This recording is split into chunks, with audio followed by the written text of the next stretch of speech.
How to use GameStop gift cards online. What's up everyone, welcome back to another quick tutorial. In today's video, I'll show you guys how you can easily use GameStop's gift cards online. But before getting started, make sure to like the video down below and subscribe.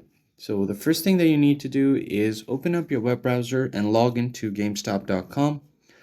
And once you get to your web page, make sure that you're logged into your account. All you need to do now is go ahead and find the product that you want to add to your cart or that you want to purchase. So for example, if I just want to purchase this one right here, I'm just going to tap on it. Then all you want to do is scroll down and tap on add to cart. And once you have added your desired product to your cart, you can check your cart on the top right corner. Just tap on it. And from here, you can choose your product, your quantity, and then from here, if you scroll down, you can just select the item to check out. Once you tap on the checkout option, you will have an option to add your credit card details, your PayPal, or you can use your GS Pro credit card. And to use the GameStop gift card online, you can just tap on add a gift card or trade in credit. Just tap on it.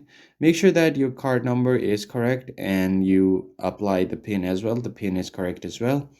And you can just tap on apply, and whatever the card is worth, that will be applied to your current product while you check out. And it's as easy as that. I hope you found this tutorial helpful. I'll see you guys on the next one.